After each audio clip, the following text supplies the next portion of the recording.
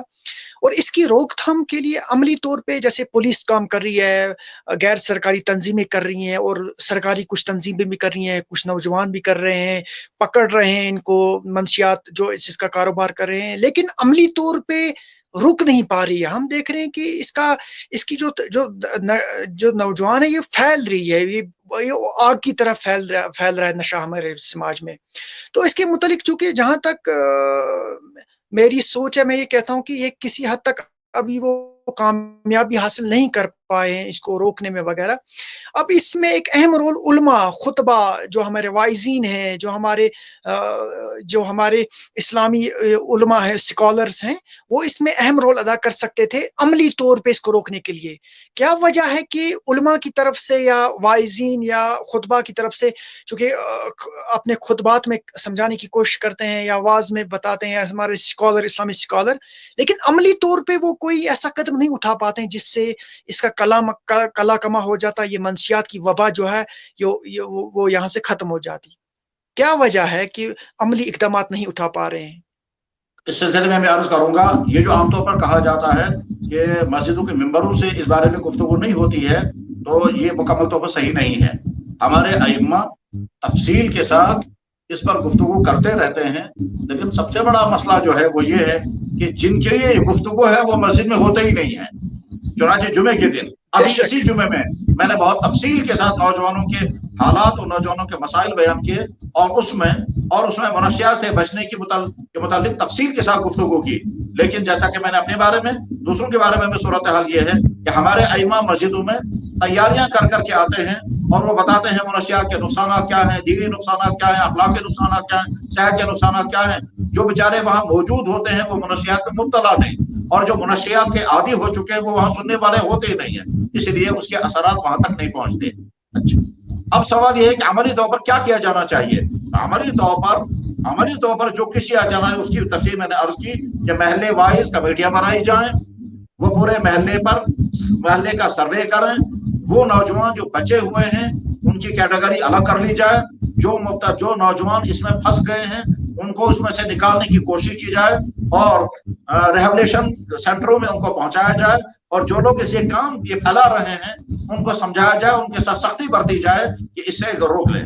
اس میں تنظیمیں بھی کام کر سکتی ہیں، ادارے کام کر سکتے ہیں، لکھنے والے لکھ سکتے ہیں، لٹریچر شائع کیا جا سکتا ہے، پمفلٹ شائع ہو سکتے ہیں، اشتہارات جگہ جگہ لگائے جا سکتے ہیں، ان کے نقصانات کی تفصیلیں سامنے لائی جا سکتی ہیں، اور شکلیں لائی جائیں. یہی ساری چیزیں اگر ہوں گی تو ہمارے لیے، آپ کے سوال کا میں مختصر اگر جواب میں عرض کروں گا کہ اگر کہیں آگ لگ جائے اور آگ بجھانے والے جو ہیں وہ قابو نہیں کر پا رہے ہوں، تب بھی ان کی ڈیوٹی یہی ہے کہ وہ آگ بجھانے کی قابو کریں، اور جہاں تک جس طرح سے کر سکتے ہوں قابو کریں. اگر کسی جگہ پر 100 مکانات ہوں اور ایک مکان میں آگ لگ جائے تو ہمیں کوشش کرنی چاہیے وہیں اس کا آگ کو روکا جائے. اگر ہم وہاں ناکام ہو گئے، 10 مکان جل گئے، تو اس کے معنی یہ نہیں ہے کہ ہم چھوڑ دیں، بلکہ آگ بڑھتے بڑھتے اگر 99 مکان جل جائیں اور ایک مکان بچا ہوا ہو، اس وقت بھی ہماری کوشش ہونی چاہیے اس ایک مکان کو بچائیں. غرض ہے کہ ہمارے پاس ایک ہی راستہ ہے، وہ یہ کہ ہم جتنا کر سکیں کوشش کریں اس منشیات کے طوفان کو روکنے کے لیے. اس میں جیسا کہ میں نے عرض کیا کہ منشیات کے جو سورسز ہیں، جہاں سے منشیات آ رہی ہیں، وہاں پر ہاتھ مارا جائے، اور وہاں جا کر کے نرمی کے ساتھ، ہمدردی کے ساتھ، سختی اور ٹکراؤ کے ساتھ نہیں، محبتوں کے ساتھ ان کو سمجھانے کی کوشش کی جائے. اور یہاں کشمیر میں منشیات کے جہاں جہاں سے پیدا ہوتی ہے، مثلا چرس، مثلا بھنگ، یا اسی طرح سے پکی، اور اس طرح کے جن چیزوں سے یہ ہیروئن وغیرہ بنتی ہے، ان تمام کاشتوں کو ختم کر دیا جائے، اور اس کے لیے ایک ہنگامی سطح پر اور ہنگامی طور پر اس طرح سے اٹھے لوگ کہ اپنے اپنے علاقے کے تمام ہم کو صاف کر دیں اور اپنے اپنے علاقے میں خشخاش کے وہ جو پودے اگائے جاتے ہیں جن سے آگے چل کر کے چرس وغیرہ بنتی ہے ان کو ختم کیا جائے، اور ساتھ ہی جہاں جہاں سے یہ شراب بیچی جا رہی ہے، سپلائی کی جا رہی ہے، وہاں اس میں قدغانے لگائی جائیں۔ اگر یہ عمل کیے جائیں گے تو ہو سکتا ہے یہ منشیات کا یہ طوفان کسی نہ کسی درجے میں رک جائے گا۔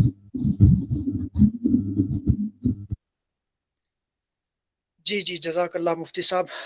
چونکہ ڈاکٹر صاحب سے ہمارا رابطہ مسلسل منقطع ہو گیا ہے، تو میرا آپ سے ایک سوال ہے۔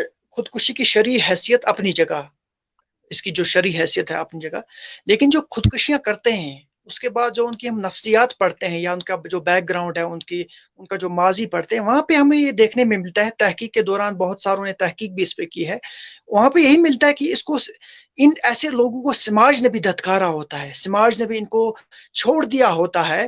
سماج بھی، جیسے مثال کے طور پر کوئی یہاں پہ ہمارے سماج میں کوئی ڈپریشن میں چلا جاتا ہے قدرتی طور بغیر نشے کے، اس کو سماج میں سماج اس کے ساتھ ایسے پیش نہیں آتا۔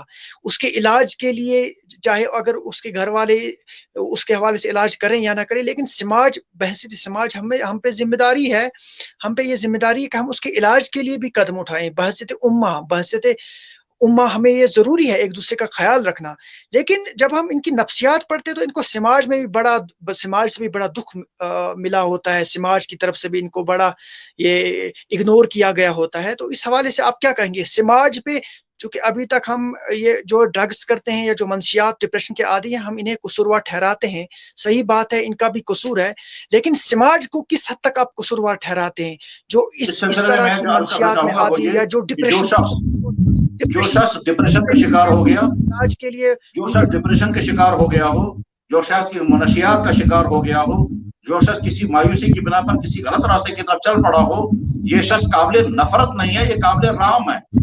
اگر ہم نے اس کو نفرتیں کی تو اسی کو کہا جاتا ہے سماج نے اس کو دھتکار دیا۔ یہ شخص قابل رحم ہے اپنے گھر والوں کی نظر میں بھی، یہ شخص قابل رحم ہے اپنے سکول کالج کی نظر میں بھی، یہ شخص قابل رحم ہے اپنے کلاس فیلوؤں کی نظر میں بھی، اور یہ شخص قابل رحم ہے اپنی کمپنی کی نظر میں بھی اور فرینڈ سرکل میں بھی قابل رحم ہے۔ جب تمام لوگ اس کے ساتھ رحم کا معاملہ کریں گے تو وہ یہ نہیں سمجھے گا کہ مجھے دھتکارا جا رہا ہے، وہ یہ سمجھے گا کہ میری بری عادت کی وجہ سے لوگ مجھ پر رحم کھا رہے ہیں نہ کہ مجھ سے نفرت کر رہے ہیں۔ اب سوال یہ ہے کہ اگر کوئی انسان ان میں سے کسی خرابی میں مبتلا ہو جائے تو ہمارا رویہ کیا ہونا چاہیے؟ یا تو ہم اپنی دین سے پوچھیں گے کہ ہمارا دین کیا حکم کرتا ہے، ایسے انسان کے ساتھ ہمارا رویہ کیا ہونا چاہیے؟ تو ہمارا دین حکم کرتا ہے اس سے نفرت مت کرو، اس سے محبت کرو، اس سے شفقت کرو، اور محبت کے ساتھ اس کو اس خرابی سے نکالو، نہ اس کو تانے دو، نہ اس کو برا بھلا کہو۔ اللہ کے نبی علیہ الصلوۃ والسلام نے فرمایا مومن کبھی کسی کو تانا نہیں دے گا۔ اللہ کے نبی علیہ الصلوۃ والسلام نے فرمایا کہ وہ مسلمان ہو ہی نہیں سکتا جس کی زبان اور جس کے ہاتھ سے کسی کو تکلیف پہنچے۔ اب مثلا فرض کیجئے کوئی انسان ڈپریشن کا شکار ہے اور ہم اس کو زبان سے برا بھلا کہیں یا اس کے رویے کی بنا پر اس کو طنز کریں تو یہ جو ہے یہ تو خود حرام ہے اسلام میں۔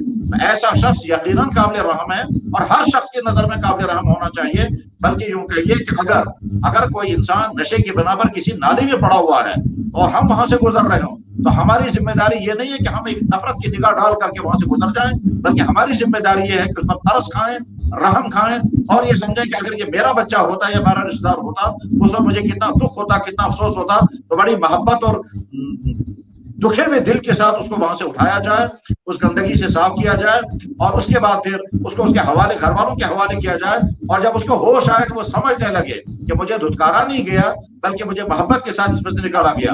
میرے سامنے اس طرح کے تجربات ہیں۔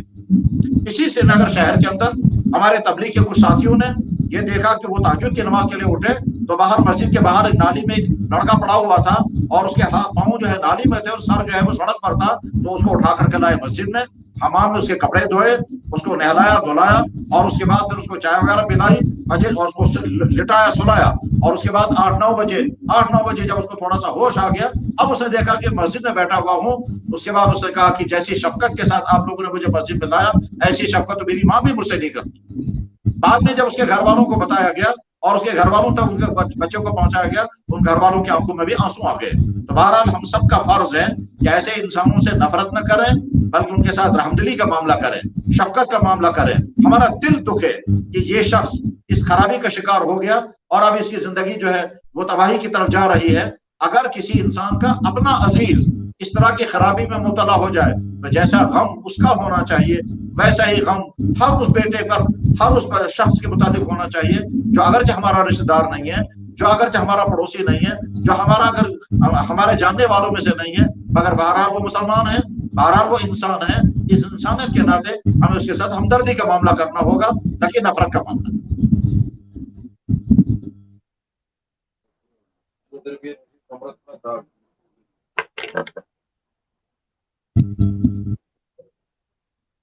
ڈاکٹر صاحب لائن پر آ گئے ہیں، آپ سوال کرنا چاہیں پوچھ لیجیے ڈاکٹر صاحب سے. پوچھیے جناب. اگر ہو رہے تھے شاید ہمارے ساتھ ڈاکٹر صاحب جڑ گئے دوبارہ. پورا سنا کچھ گڑبڑ ہو جاتی ہے. جی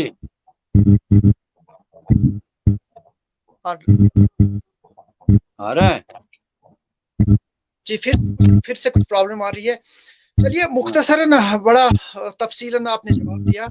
تو آخر پہ آپ کا پیغام کیا رہے گا؟ چونکہ آپ کو علماء یہاں پہ جموں کشمیر جو وائزین ہیں، علماء ہیں، آپ کو فالو کرتے ہیں، آپ کی تحریر کرتے ہیں وغیرہ. میں تو آپ کا پیغام ان دینے کے کی لیے کیا پوزیشن میں تو پیغام خیر نہیں ہوں، البتہ میں گزارش کر سکتا ہوں، اور وہ گزارش مختلف طبقات سے ہوگی.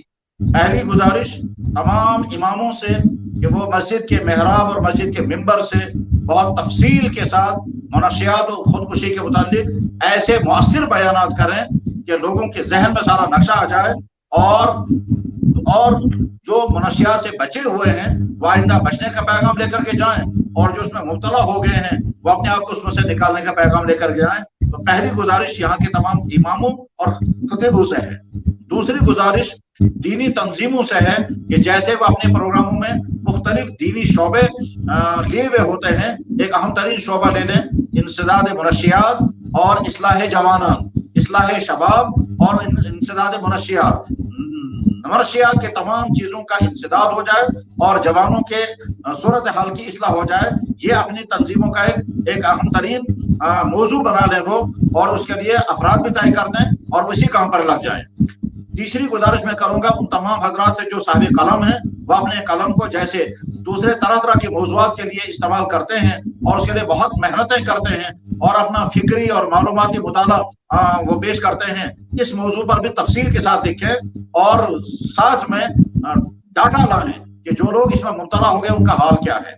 اور اس کے ساتھ ساتھ ہی میں ان تمام حضرات کو جو اخباروں میں لکھتے ہیں یا جو چینلیں چلاتے ہیں کہ وہ ڈاٹا جمع کر کے منشیات مبتلا لوگوں کے حالات سامنے لائیں اور لا کر کے پھر میسج دیں کہ جو لوگ مبتلا ہو جائیں گے ان کا حال یہ ہو جاتا ہے، تاکہ جو بچے ہوئے ہیں وہ اپنے آپ کو آئندہ بچانے کی فکر کر سکیں.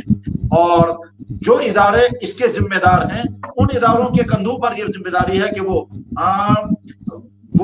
اپنی ذمہ داری کو محسوس کریں، اور ذمہ داری کو محسوس کرنے کے بعد پھر اس کے انسداد کے لیے جو اخلاقی، جو انسانی اور جو ایمانی تقاضے ہیں وہ تقاضے پورے کریں.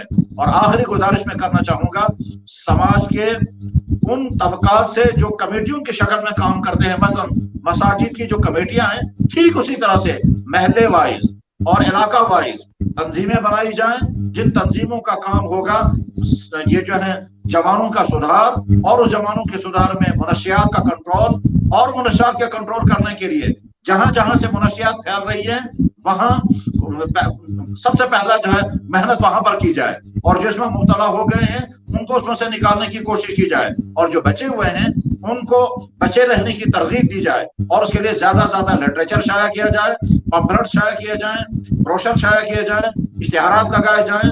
تو اس کے نتیجے میں انشاءاللہ ایک بیداری کی مہم شروع ہو جائے گی. بس یہی میں پیغام دینے کی پوزیشن میں نہیں ہوں، میں اگر گزارشات کر سکتا ہوں تو یہ میری طرف سے گزارش ہے.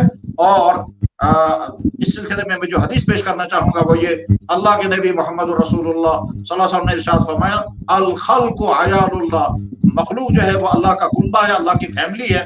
احب الخلق الی اللہ من احسن الی عیالہ، اللہ کی نظر میں سب سے پیارا وہ بندہ ہوگا جو اللہ کی مخلوق کے ساتھ بہترین سلوک کرے.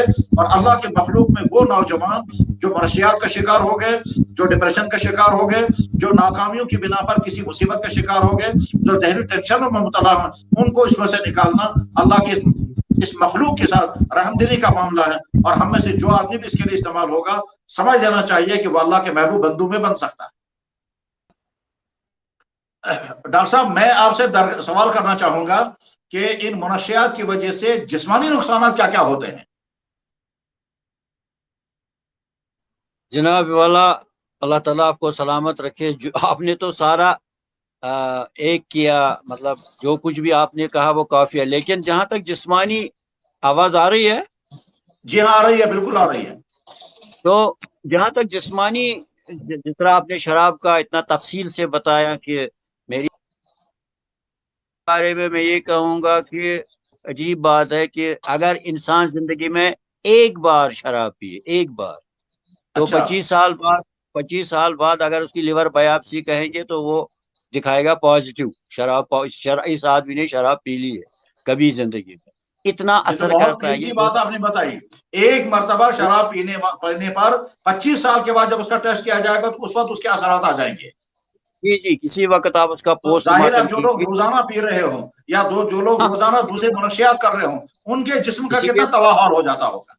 لیور فیلئر از 100%، لیور سیروسس جس کو ہم کہتے ہیں، لیور فیلئر ان کا 100، اس میں کوئی شک شبہ ہے ہی نہیں. اس کے علاوہ معدے پر گیسٹرائٹس، السرس، کینسرس، یہ اس میں COPD، کرونک اوبسٹرکٹیو پلمنری ڈیزیز، چھاتی میں، کڈنیز پر زبردست برا اثر. کچھ لوگ کہتے ہیں کہ ہم کو بیئر پینی چاہیے تو سٹون نکل جائے، غلط ہے، اس سے کڈنیز پر بہت برا اثر پڑتا ہے. یعنی غرض کی جیسے اسموکنگ، یہ بھی ایک نشہ ہے، چاہے چرس ہو اس میں یا نہ ہو، اس سے یہ جسم کا کوئی بھی عضو نہیں ہے، سر کے بال سے لے کر پیر تک، جس پر برا اثر نہ پڑتا ہو. 3000 بہت خوب.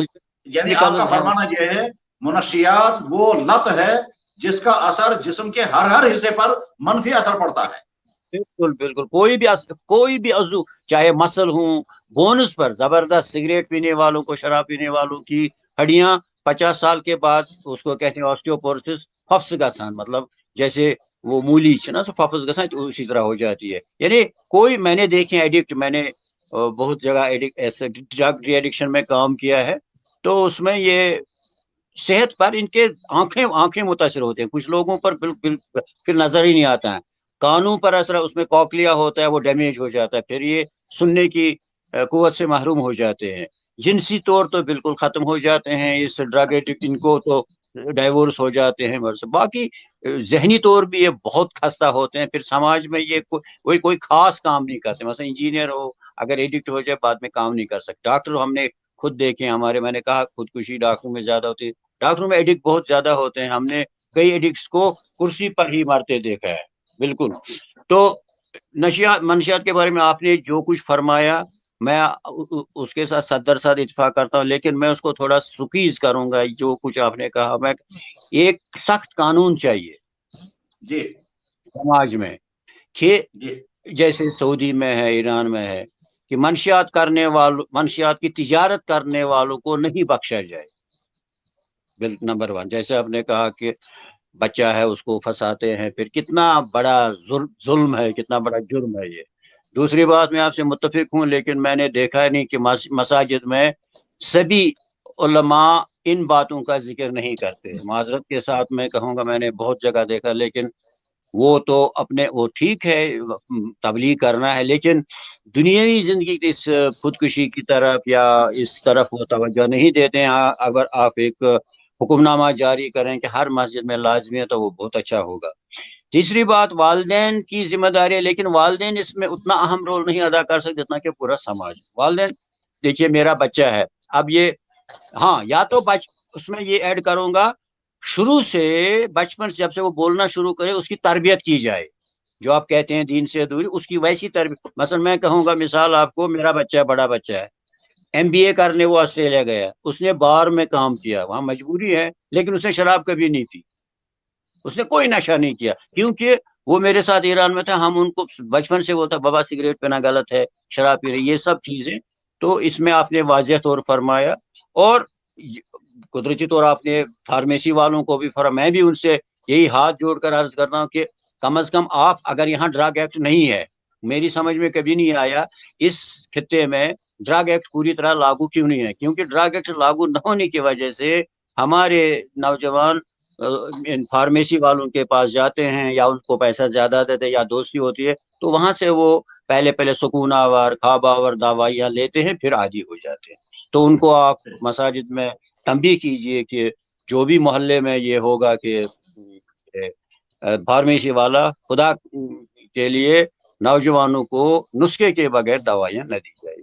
تو باقی جو آپ نے فرمایا میں بہت مشکور ہوں, اور میں آپ نے جو اس کے بارے میں فرمایا ان تمام باتوں سے ایگری کرتا ہوں, اور خاص طور پر آپ نے اماموں کے متعلق جو بات کہی بلا شبہ صحیح ہے کہ تمام اماموں کو اس طرح کے موضوعات کو اولین ترجیح دینی چاہیے جس کی ہمارے سماج کو ضرورت ہے, بمقابلے اس کے کہ وہ چیزیں وہ بیان کریں جس کا نفع فکری طور پر بھی نہیں, عملی طور پر بھی نہیں ہے. تبلیغ کرنے کے معنی یہ ہے اللہ کا دین انسانوں تک پہنچانا, اور اللہ کے دین میں جو چیزیں حرام ہیں ان میں اہم ترین حرام جو ہے وہ شراب ہے, اور شراب کے قبیل کے تمام منشیات ہیں, اور اس کے نقصانات بے انتہا زیادہ ہیں. اگر وہ قرآن کی آیت اور حدیث سامنے رکھ کر پھر منشیات کے متعلق تفصیل سے بیان کرنا چاہیں, لٹریچر بہت موجود ہے. بلا شبہ میں بھی ذاتی طور پر اپنے تمام اماموں سے درخواست کروں گا کہ وہ اس طرح کے موضوعات کو ترجیح دیں, اور اپنے جمعے کے خطابات میں مؤثر انداز میں, رحم دلی کے ساتھ, درد مندی کے ساتھ, اور بہت اپیل کرنے والے انداز میں گفتگو کیا کریں, تو انشاءاللہ کسی نہ کسی درجے میں سدھار ضرور ہوگا. انشاءاللہ یہی میں چاہتا تھا کہ آپ کی زبان سے سنوں کہ علماء کی یہ ذمہ داری بھی ہے اور وقت کی کہاں پہنچتی ہے. میں کہوں گا ایران میں شہنشاہ کے وقت ڈرگ ایڈکشن کی ریٹ 100% تھی. وہاں جیسے برونٹ کا تمو کانا ہوئی تم انان افیون تو ہر قسم کا نشہ ہوتا تھا. لیکن جب اسلامی انقلاب آیا وہاں صرف علماء نے وہ سارا ختم کر دیا. صرف مساجد میں وہ ہر جمعہ کو اپنا تو بیان کر ہی لیتے تھے, لیکن 15 منٹ وہ میں نے خود سنا ہے 15 منٹ وہ دیتے تھے شراب نوشی پر, افیون پر, اس پر یہ چیزیں غلط ہیں, اخلاق سازی پر, ساختیت. تو انہوں نے وہ, میں وہاں 10 سال تھا, 5 سال میں نے دیکھا کہ صرف علماء کی وجہ سے, آپ جیسے قابل فخر علماء کی وجہ سے یہ سارا ختم ہوا. کیونکہ آپ ہی ہیں, ہم جب مسجد میں جاتے ہیں آپ آتے ہیں, ہم آپ ہی کی بات مانتے ہیں, نوجوان بھی آپ کی بات مانے گا. لہذا آپ کا پہلے مولوی صاحب سے میں نے کہا کہ بھائی آپ شراب نوشی پر, یہاں محلے میں بہت بوتلیں شراب لوگ پیتے ہیں اور اس نشہ آور چیزوں پر, انہوں نے فرمایا کہ یہ میرا کام نہیں ہے, میرا کام ہے اسلام کا. وہی نا, میں نے کہا اسلام تو یہی ہے بھائی, آپ یہ کیجئے. میں اگر آپ مجھے موقع دیں گے, ہمیں داڑھی نہیں ہے لیکن اگر میں وہ بھی رکھوں گا, مجھے 15 منٹ دیجئے, میں شراب نوشی, ڈپریشن, خودکشی, وہ چیزوں کے بارے میں بیان کروں گا جس سے ہمارا سماج بکھر جاتا ہے. میں بہت ٹائم سے ذہن میں رکھا ہوں اور بڑا اہم بھی ہے, چونکہ لاک ڈاؤن کے دوران جو گزشتہ 1-2 سالوں سے یا کورونا وائرس کی جو مہاماری ہے, جو لہر اٹھی ہے, بیماری اٹھی ہے, تو اس کی وجہ سے لوگوں کے روزگار چھن گئے, گھروں میں زیادہ بند رہے لاک ڈاؤن کی وجہ سے, اور بہت سارے لوگ جو ہیں جو اس کورونا وجہ کی وجہ سے ڈپریشن میں چلے گئے, جو کچھ اس بیماری کا شکار ہو گئے وہ ڈپریشن میں چلے گئے. اس سے بہت سارے آدھوں کے روزگار چھن گئے, نوجوان بیکار بیٹھے ہیں وغیرہ وغیرہ, جس کی وجہ سے ڈپریشن ہو گیا. تو ایسے لوگوں کے متعلق آپ کیا کہیں گے جو اس طرح کے ڈپریشن کا شکار ہو گئے ہیں لاک ڈاؤن کی وجہ سے؟ کیا ان کو علاج کرانے کی ضرورت ہے, یا وقت آنے کے ساتھ ساتھ یہ خود بخود اس ڈپریشن سے نکل آئیں گے جیسا یہ لاک ڈاؤن کھل جائے گا یا وائرس اچھی طرح سے ختم ہو جائے گا اور یہ خود بخود ٹھیک ہو جائیں گے؟ یا ان کو آج کسی بھی صورت میں علاج کروانے کی ضرورت ہے, کنسلٹیشن کی ضرورت ہے؟ کیا آپ اس کے بارے میں کہیں گے؟ بہت اچھا سوال ہے, اور اس کا جواب یوں عرض کروں گا کہ کووڈ ڈپریشن ایک نام ہی پڑ گیا, ایک اسٹڈی ہے پوسٹ کووڈ ڈپریشن, PCD. ہمارے پاس obsessive compulsive disorder, اب PCD پوسٹ کووڈ ڈپریشن. اس پر بھی بہت ساری کتابیں لکھ چکی ہیں, WHO کے ڈائریکٹر نے بہت بار تقریر کی. یہ ایک ٹیمپرری فینومینا ہے. کووڈ جانے کے, کووڈ تو جائے گا نہیں, کووڈ عمر پر ہمارے اب تا قیامت ساتھ رہے گا, لیکن علاج اس کا جیسے زکام کا, باقی چیزوں کا ہم علاج کرتے ہیں, جو نئی جنریشن ہوگی ڈاکٹروں کی وہ لکھے گی کووڈ انفیکشن, نیچے دوائی لکھے گی پھر, کیونکہ ہمارے انڈیا میں 97-98% سروائیول ریٹ ہو گئی. اب اس سے کوئی مرے گا, مطلب آئندہ ویکسین کے بعد مطلب اس بیماری سے مرنے کے چانسز 0 ہے. کووڈ نے ساری, وہ تو انٹرنیشنل پرابلم ہے, اس پر ساری دنیا ڈپریشن میں چلی گئی. لیکن کشمیر میں پرابلم تو پہلے ہی نامساعد حالات کی وجہ سے ڈپریشن پیک پر تھا, اب اسے ڈبل ہو گیا. تو اس میں جو یہ تو ناگہانی آفت ہے, اس میں بندہ کچھ نہیں کر سکتا ہے, لیکن پھر بھی وقتاً فوقتاً اکثر